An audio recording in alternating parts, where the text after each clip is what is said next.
So I was watching the podcast of the Lotus Eaters where they were talking. It was Carl Benjamin and two other guys talking about the Christmas market attack, and that they were talking about the motives behind the attacker.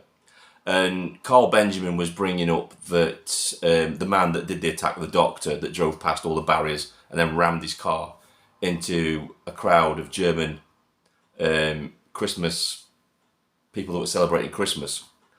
He was saying that for the past 10 years, he's been an ex-Muslim.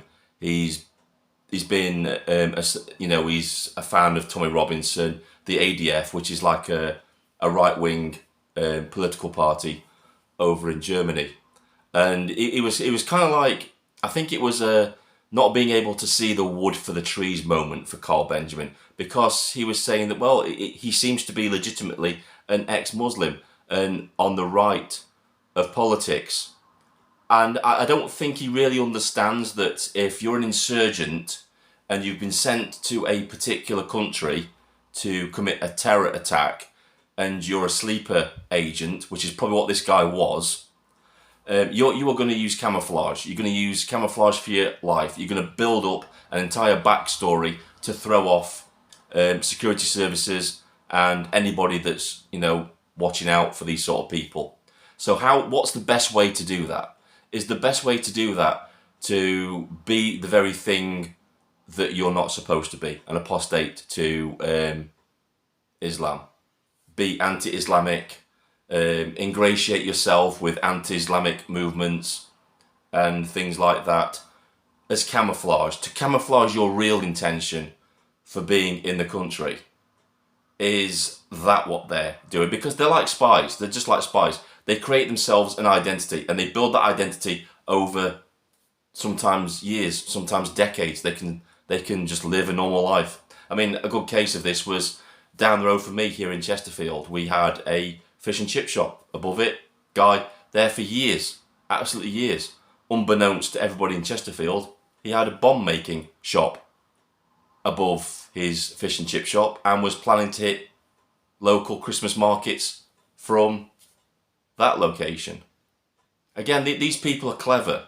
They know that security services are going to be looking for them. They're not going to be hanging around with radical Islamists or anything like that. They're just going to keep their heads down.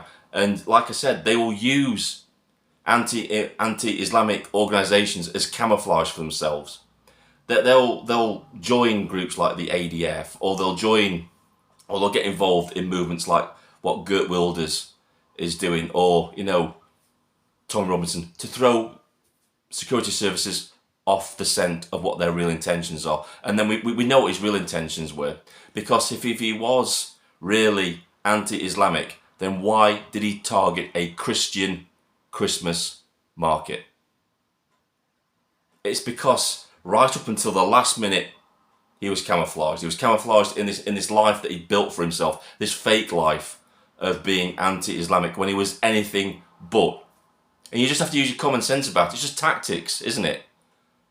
It's the tactics of a soldier to throw people off the scent and then strike at the last minute at your real intended target. Just wanted to clear that up, because, like I said, I think this was a real Carl Benjamin moment where he couldn't see the wood for the trees, and he doesn't realise that these people are very, very well trained.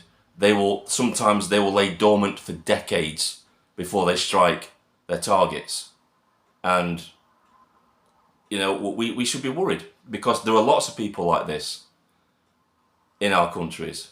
I know for certain. I talked to an ex-intelligence officer from the police. I did a course with him once, a course that I was doing with my security and stuff. And he said, because he was an ex-police officer, and he said if people knew how many terror cells there were, silent, sleeper terror cells there were in this country, they wouldn't be able to sleep at night. And he told me, he said, the minute we find one, there's an immediate D-notice, and a D-notice is something that it's just a total media blackout. The media aren't allowed to report on anything regarding about what they found, and that's why it's never mentioned in the news about when they find these terror cells, because people would panic if they realised, what was actually going on in this country and how many of these people are actually, just walking past us in the street, and we'd never know, would we? I mean, perfect cover, a doctor in a Western country, nobody would suspect. Anti-Islamic, so-called ex-Muslim, but really underneath it, he's planning to commit a terror act in Germany. Perfect camouflage. And it's all to throw off the security services. Anyway, I've said enough. Hope you have a great Christmas, everybody, and a happy New Year. This is going to be my last video till the New Year. I'll see you all soon. Have a great Christmas. Don't drink too much, and I'll see you on the flip side. This is Vindicator, signing off.